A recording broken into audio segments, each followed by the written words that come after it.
Police tried to kill his sister, but she thought his sister like a genuinely good person. You know, would happen. He's the one that killed his family. Hello and welcome to my blind analysis of Monster. I'll do a quick recap of today's episode and then we'll go straight into my theories and interpretations. First of all though, you should know that I did almost have a couple of things by mistake. Those are three. First of all, a name, Johann Liebert. I don't technically know who it is, but it's quite obvious. Second of all, that there's a lot of murders in this series. And third, that the killer for these murders is nicknamed, either by the community or the series, I'm not sure, the monster with no name. However, I assure you that I'll try and not spoil anything else for myself, so I'll use this information and also everything else I'll gather episode by episode with you to create my theories and interpret what I see. With this in mind, let's get straight into it. In the first episode, we follow Kenzo Tenma, a brilliant doctor, the best in his hospital in Düsseldorf, Germany, as he's about to operate on a man, but is called to switch operating rooms and do the procedure, another man instead, saving his life. The next day, we see Tenma at the hospital. He is about to come out, and a woman corners him and tells him that her husband died because he didn't operate on him, even though he arrived earlier. We then understand that this is the wife from a man of yesterday that Tenma almost operated on before being switched. Tenma starts to really think about this, and he gets home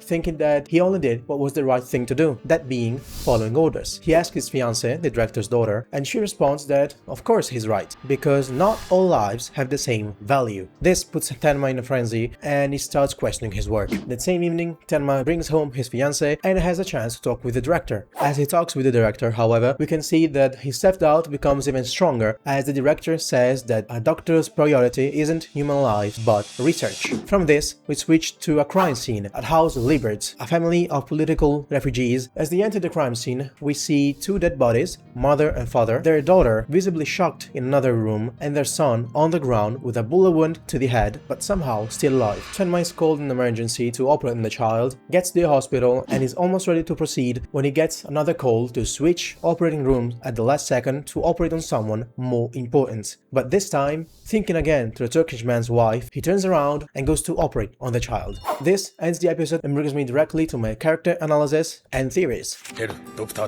Tenma seems to be a real diligent person and ethical man that is brought to believe that the hospital's well-being is well more important than human lives, but he questions this multiple times once he's given the chance, and I think he does look like a genuinely good person, and I'd love to see how he evolves during the series. His fiancée instead seems to be way less empathetic, and I actually do think that she's there mainly for the profits that could contain being the wife of a neurosurgeon. If it's not for this, then I'm gonna be surprised, but I think I'm gonna see in the next episode.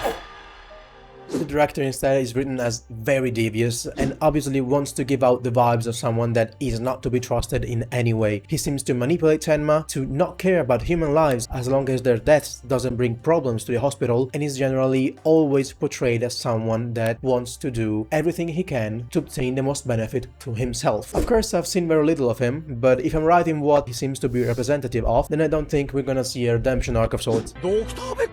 There's also another person that's off in the background, but I do think he'll become important later. That's Dr. Becker. He honestly seems unfit to be a surgeon. He is late to work even when he's on shift. The only operation we ever heard of him doing, the patient ended up dead, and he's also willing to cause infighting, provoking Tenma at the start of the episode. I don't see him as pure evil, but I also wouldn't be surprised if it turns out to be a murderer of sorts. I don't think he actually cares that much about his work, or people in general. Of course, again, first episode, I'm not really sure about anything here.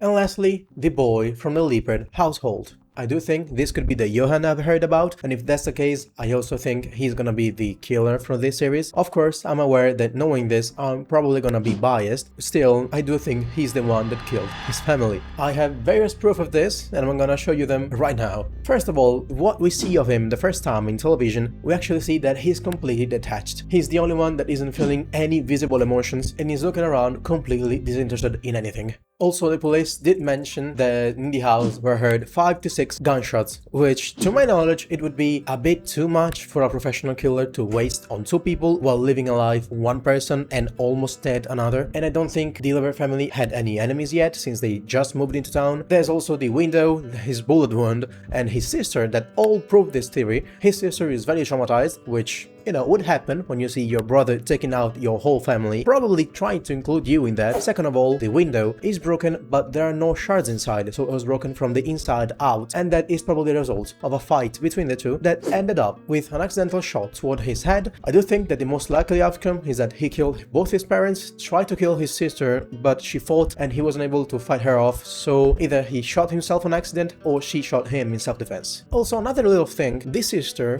while traumatized, is continually saying one word: koroshite, which, to my knowledge, means something like please kill. And with this in mind, I do think it could be referring to herself, because she might not want to live with the knowledge of her brother killing her family, but also maybe with the knowledge of her having to kill her own brother. I do know this was quite short, but it's a single episode, so it's gonna be quite short anyway. These were all my theories and interpretations of this series. Let me know what you think about this episode. Of course, don't spoil anything in the comments. I'll continue to analyze episode per episode this series, maybe even doing 2 at a time at one point if this works out, and I have a big project for once the series actually ends and I have seen the whole anime. With all this said, thank you so much for watching, and we'll see each other in the next video then.